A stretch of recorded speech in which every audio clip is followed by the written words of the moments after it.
In the book of Genesis, chapter 1, verse 3, the Bible reads, "And God said, let there be light. And there was light." Three things that Father has among many: power, ability, potential, which is his capacity. Three things that God gave humanity. And God breathed into Adam the breath of life. And man became a living soul. Man became a living soul by way of the will and the Spirit of God. So if the will of God is on your life and the Spirit of God abides within you, oh my gosh, and then Jesus Christ on top of that said, I've given you power and authority, oh my gosh, then that means you have the power, you have the ability, you have the potential, which is your capacity. So what's stopping you other than your tongues speaking death over yourselves and perhaps other individuals? You have to be careful about what you say about yourselves, and you have to be careful about what you say about other people, because if it doesn't hit them, it's going to come back to you. You must speak positive things.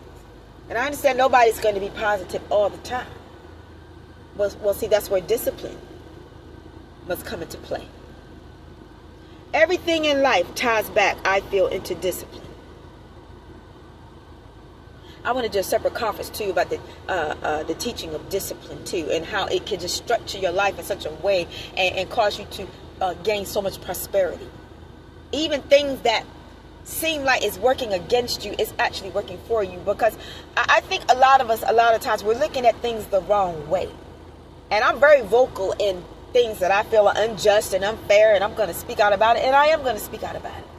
But then God will show you that thing from another perspective as well. Because let me tell you something, because what I got in mind is the criterion of the wicked, and how certain things in life are set up, and it looks like it's something, it is a weapon formed against you, and it's something that the wicked feels is going to prosper them. But I feel like Father is showing me it is also something that can help you.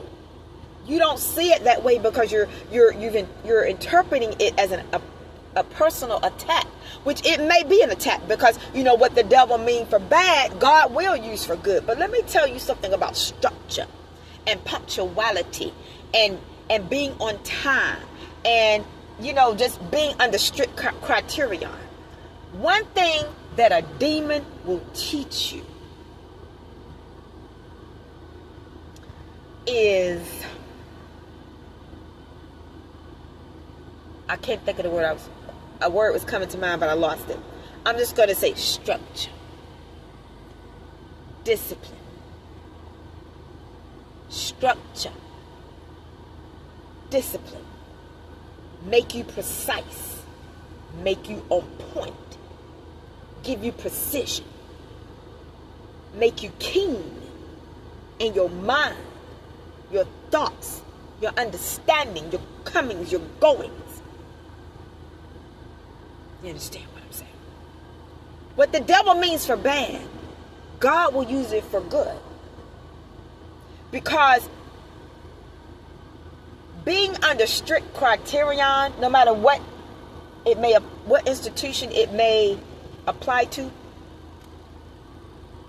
it is disciplining you. And that's what it takes on the battlefield.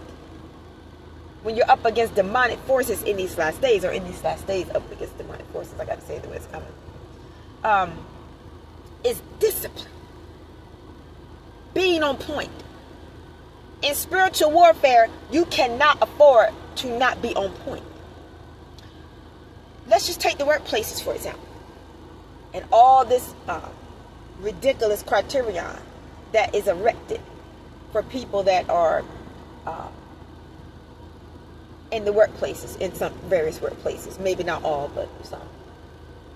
It looks like it is a weapon formed against you, and it can serve as a weapon formed against you, because we know that life happens, and sometimes people have to call out, and sometimes people's children get sick, and sometimes there may be car wrecks and this and the third, and because of life happening, sometimes it can cause you to seem like you're failing under the strict criterion of other people that are heartless. But what God is teaching me about people that devise things to try to make the lives of other people hard and difficult, is that what that is teaching you is discipline. To be on point, to be on task, to be on time, to be accurate, to be precise, to be calculating. Because Satan is on point, he's on time, he's precise, he's calculating. Oh, who am I talking to out there? Because when the devil strikes, he's calculating. And he strikes right at the precise time that he has appointed for himself to strike. So just as Satan is always on time with his attacks, we've got to be on time with our defense mechanisms. There's no better teacher almost than a satanic structure to keep you on point, to keep you on top of your game, to make sure you are where you're supposed to be when you're supposed to be there, as it pertains to working or abiding under strict criterion. That at the time, it does look like the cruel thumb of a taskmaster, but I'm telling you, it's teaching you strategy and discipline in spiritual warfare. I'm talking to somebody out there today. Oh, you're going to get this thing today. You're going to get this thing today. Because what you're gaining more from it than you would ever lose. That you're not losing anything, you're gaining. Because one thing we know about the wicked, they are always precise in their attacks. So what do they teach you? How to be precise in your defense, in your defenses.